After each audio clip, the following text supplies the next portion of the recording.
तो ये कहानी है अशोक जी की, जो कि चंबल के इलाके के एक शहर मोरेना के रहने वाले हैं। अब चंबल का इलाका काफ़ी ज़्यादा बड़ा है, जिसमें कुछ हिस्से उत्तर प्रदेश में आते हैं, कुछ मध्य प्रदेश में आते हैं, जबकि कुछ राजस्थान में आते हैं। और जो अशोक जी हैं वो ख़ास तौर पर मोरेना के रहने वाले हैं, जो चंबल के इलाके में पड़ता है। पेशे से वो एक टेलीकॉम इंजीनियर है, यानी कि टेलीकॉम जो टावर लगते हैं उसके इंजीनियर है।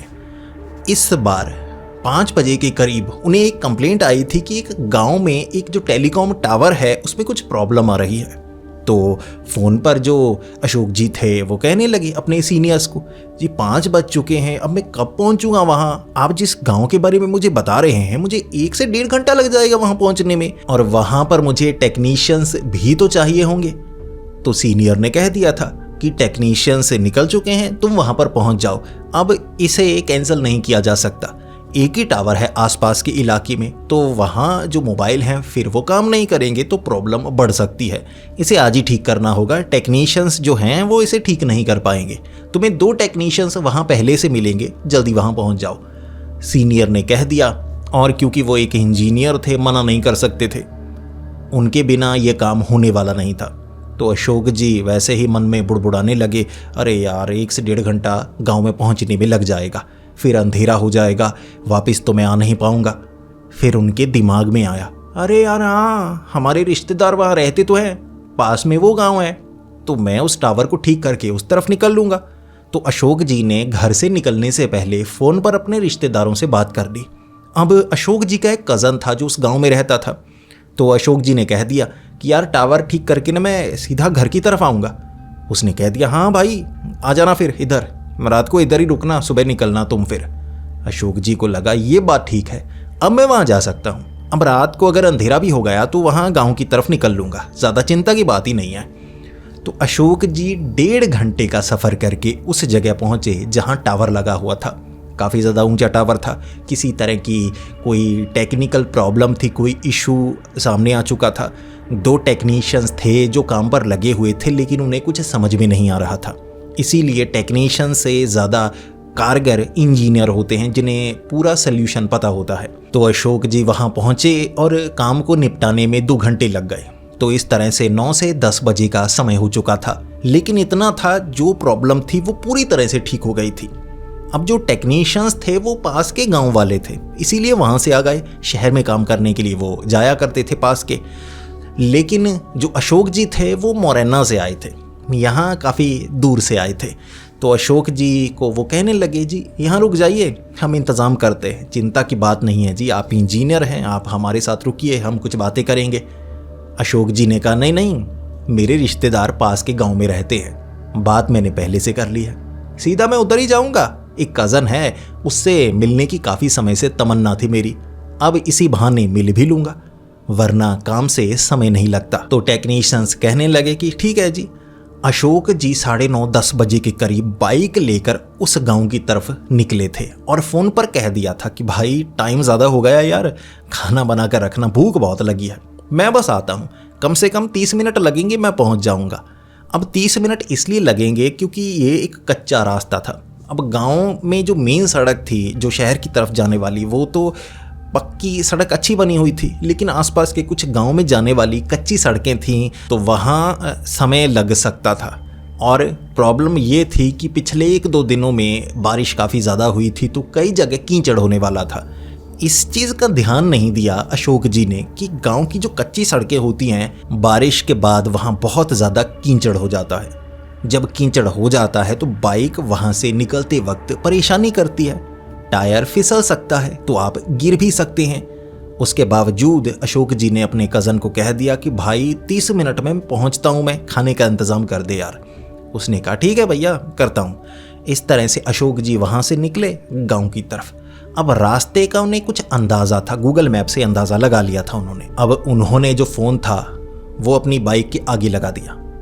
ऐसा ही वो किया करते थे, जहाँ भी वो काम के लिए जाया करते थे फ़ोन को बाइक पर लगा दिया करते, गूगल मैप देखते देखते उन गांवों तक वो पहुंच जाया करते थे। इस बार भी ऐसा ही करते हुए वो जिस कच्चे रास्ते से गुजर रहे थे, अब गूगल मैप में रास्ता दिखाई दे रहा, और वो बाइक पर थे, बाइक तो कहीं से भी निकल जाती है, लेकिन अगर बारिश हुई हो, रास्ता कच्चा हो, कीचड़ ज़्यादा हो और इलाका खेती वाला हो जहाँ ट्रैक्टर निकलते हों, तो कई बार खड्डे ज़्यादा गहरे होते हैं। तो ऐसे ही कीचड़ वाले खड्डे में उनकी गई बाइक फंस। तो कीचड़ फिसलन बहुत ज़्यादा थी, बाइक निकल नहीं पा रही। अब वो बाइक से उतरे, कपड़े गंदे हो गए, बाइक भी फिसल रही थी, बाइक निकल नहीं पा रही थी। तो जो अशोक जी थे वो उतरे, बाइक खुद खींच नहीं सकते थे, तो तभी उन्होंने फ़ोन लगाया कि भाई यार बाइक फंस गई यार, तुम्हारे गांव के आसपास के ये कच्चे इलाके कैसे बाइक निकालूं वहाँ से, यार बाइक फंस गई है भाई, मदद कर दे। ऐसा कर रस्सी ले आ तू, बाइक आगे ही रखना, रस्सी से बाइक निकल जाए तो फिर आगे चली जाएगी किसी तरह से। थोड़ा पानी भी ले आ, अगर पानी मारने का मौका मिला तो उससे कुछ साफ़ हो जाएगा, वरना यहाँ कीचड़ से मुझे नहीं लगता कि एक दो लोग भी अगर लगेंगे तो कीचड़ से बाइक को निकाला जा सकता है, फिसलन बहुत है यार। तो उसके भाई ने भी कह दिया कि भैया मैं अभी आता हूं, अपना ध्यान रखना। इस पर जो अशोक जी थे वहां खड़े हो गए, फिर आसपास टहनियों को, पेड़ों को देखने लगे।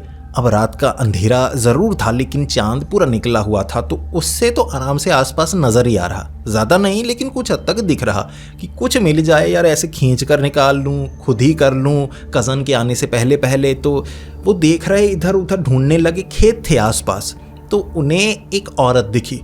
औरत की उम्र होगी 50-55 साल। तो एक जो खेत का किनारा था वहाँ खड़ी थी। अब वहाँ खड़ी देखे जा रही, ना तो उसने कुछ बोला था और ना ही वहां से गई थी, ऐसी अंधेरी जगह पर वो खड़ी। कई औरतें ऐसे खेतों में काम करती हैं, तो शायद इस खेत में काम करने के लिए इस समय आई होगी, पानी देने के लिए। तो ये सोचा अशोक जी ने, तो अशोक जी ने पूछ लिया, जी आप मदद करेंगी, बाइक नहीं निकल रही, क्या यहाँ आसपास कोई मिलेगा, थोड़ी बाइक बाहर निकालनी है। जब अशोक जी ने ये कहा, वो औरत बिल्कुल नहीं डरी, वो किनारे पर खड़ी थी और बड़ी खुशी से चलती हुई अशोक के करीब आई। फिर उसने बाइक को देखा, अच्छे से इधर उधर से झांक कर देखा उसने बाइक को, और फिर कहने लगी, ये तो फंस चुकी है, ये मुझे नहीं लगता निकल सकती है, किसी को मदद के लिए बुलाना होगा।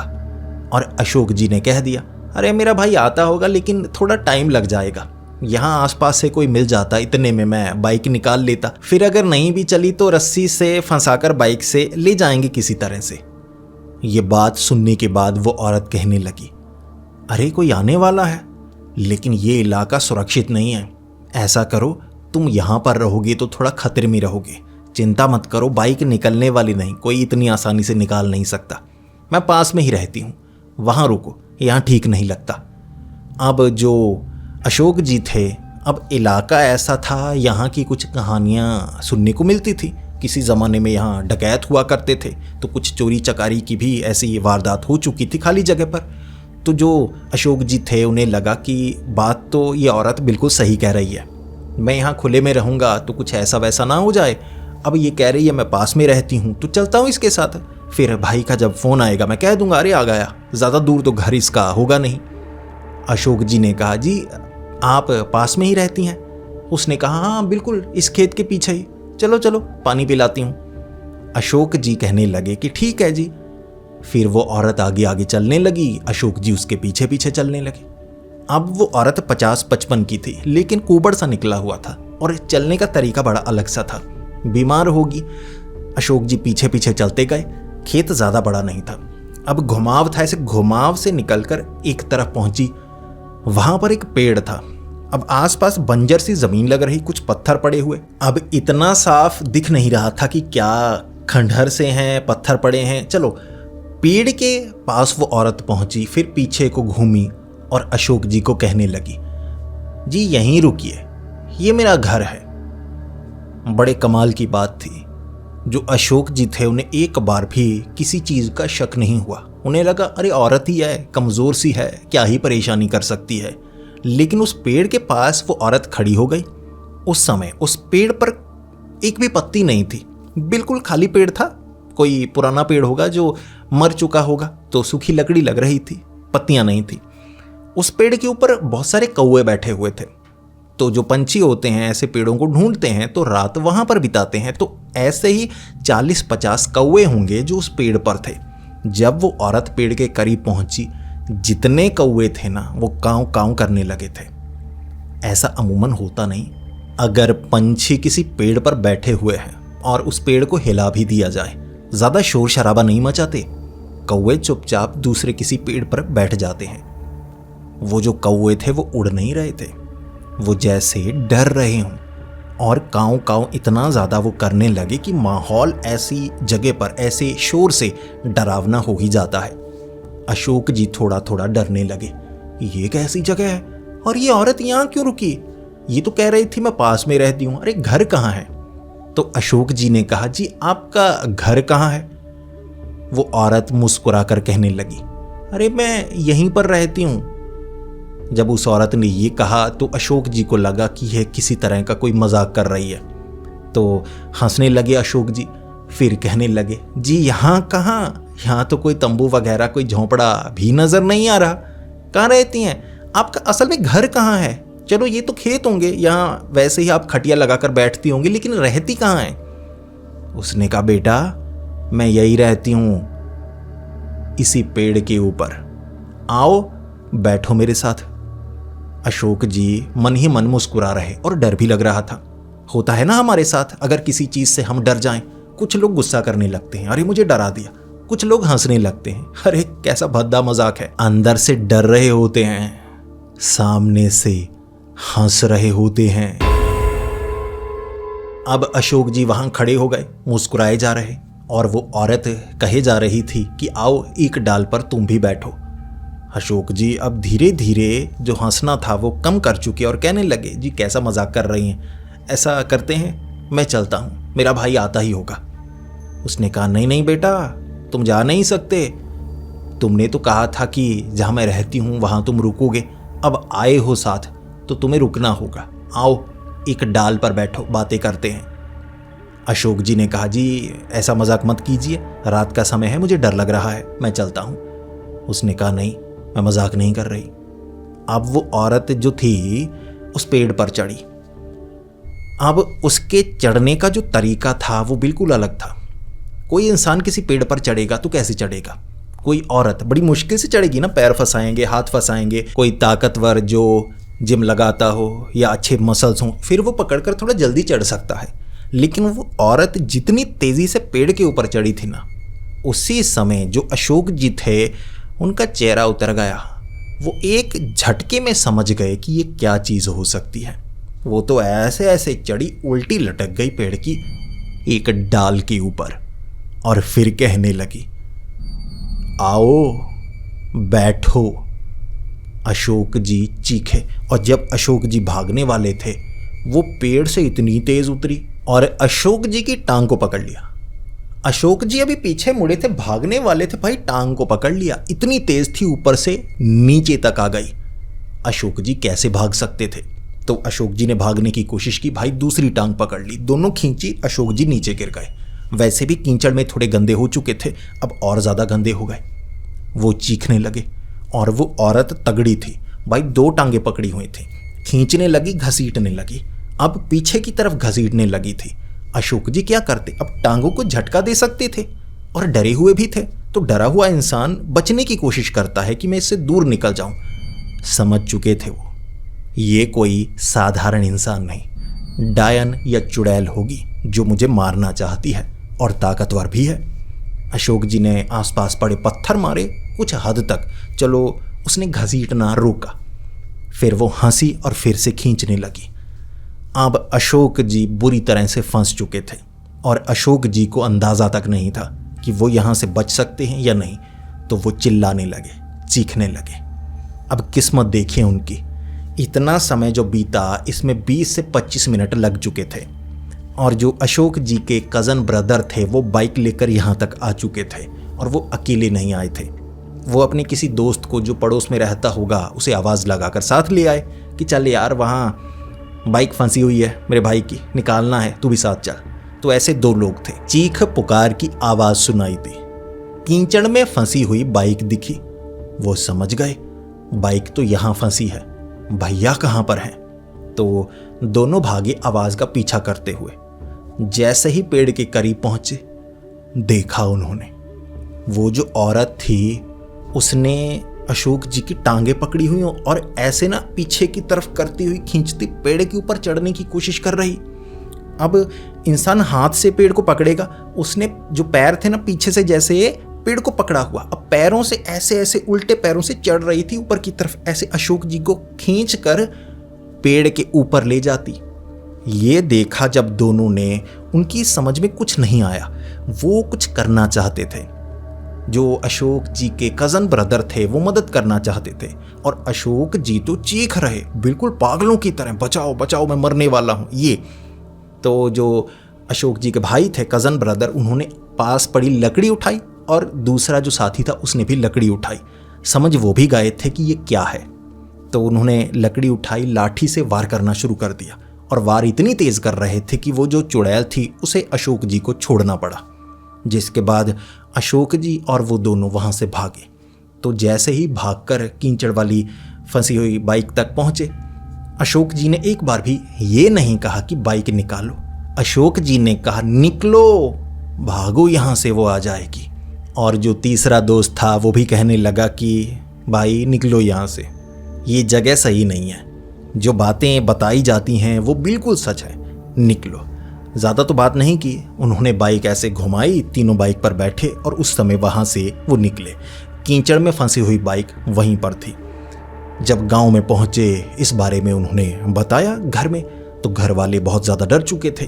बच्चों की जैसी हालत है देखकर घर वाले भी सोच रहे कि हादसा बहुत बड़ा हुआ है। तो अगले दिन बाइक को निकाला गया। अशोक जी ने बाइक को निकलवाया। पूरी रात बाइक वहीं पर गिरी हुई थी, भाई चाबी तक लगी हुई थी बाइक के अंदर। फिर वहाँ से बाइक को निकाला गया, और तब तक अशोक जी को ये पता लग चुका था कि वो जो पेड़ है वहाँ चुड़ैल की बातें बताई जाती हैं, और रात के वक्त वहाँ कोई नहीं जाता। किसी किसी के साथ ऐसा हादसा हुआ था, चुड़ैल या कोई औरत ऐसे किसी किसी को नजर आई थी। जो अशोक जी का कज़न ब्रदर था वो इन बातों पर यकीन नहीं करता था कि चलो कहानियाँ ही हैं, क्योंकि वो वहाँ पर गया भी नहीं था। उस समय वो वहाँ गए तो 3 गवाह थे जिन्होंने उस चुड़ैल को देखा था, और खुशकिस्मती थी सबकी कि नुकसान किसी को नहीं हुआ था। इस तरह से अशोक जी वहाँ से निकले, और ये उनके लिए एक सदमा था जिसने उनके ज़िंदगी के जो तरीके थे उन्हें बदल दिया। अब वो किसी गांव में जब काम के लिए जाते तो इस बात का ध्यान रखते कि उसी गांव में वो रुकें, सुनसान रास्ते का इस्तेमाल वो ना करें, और अगर कोई ऐसे रास्ते में अकेला नज़र आता है तो उससे वो बात ना करें, क्योंकि अशोक जी को ये भी पता लगा था कि वो जो पेड़ की चुड़ैल है वो ऐसा नहीं कि कोई वहाँ जाए तो उस पर हमला करती थी। कहते हैं कि किंवदंती के अनुसार वो चुड़ैल उस पेड़ पर रहती है और जिसे नज़र आती है वो नुकसान नहीं पहुंचाती तब तक जब तक आप उससे बात नहीं करते, उसे पुकारते नहीं। क्योंकि अशोक जी ने मदद के लिए पुकारा था, वो खड़ी देख रही थी। अगर वो बाइक लेकर वहां से निकल जाते शायद कुछ ऐसा होता भी नहीं, लेकिन उन्होंने मदद के लिए पुकारा। और जब किसी चुड़ैल को या किसी डायन को पुकारा जाता है तो कह सकते हैं कि जैसे किसी को इनविटेशन दी जाती है ना कि आओ हमला करो, तो उस चुड़ैल को भी ये इनविटेशन थी, पुकारना यानी कि आओ। पुकारा, उसके बाद उसने अशोक जी पर हमला किया और उन्हें कह सकते हैं मारने की कोशिश की थी पेड़ पर लटका कर। लेकिन अशोक जी बच चुके थे और फिर उन्होंने थोड़ा सतर्क रहना शुरू कर दिया। और काफ़ी समय बाद अशोक जी ने यह बात बताई थी कि उस पेड़ की कटाई कर दी गई है। गांव में किसी तरह के शुद्धिकरण के कार्य के अनुसार जब वहाँ कोई मंदिर वगैरह का निर्माण करना था पास में, क्योंकि लोग थोड़ा डर रहे थे, तो पेड़ की कटाई की गई। और उसके बाद से वो चुड़ैल किसी को नज़र नहीं आती क्योंकि पेड़ ही कट चुका था। तो दोस्तों, अब आप ये बताइए आपको ये कहानी कैसी लगी, और अपने विचार कमेंट्स में ज़रूर बताइएगा। अगर आपके पास ऐसी ही कोई कहानी है जो आपको डराती है और आप सबके साथ वो शेयर करना चाहते हैं, तो मैंने नीचे ईमेल आईडी दी है, आप वहाँ पर अपनी कहानी शेयर कर सकते हैं। ऐसी ही कहानियाँ सुनने के लिए हमारे इस चैनल को सब्सक्राइब कर लें। तो मिलते हैं अगली वीडियो में, तब तक के लिए डरते रहें।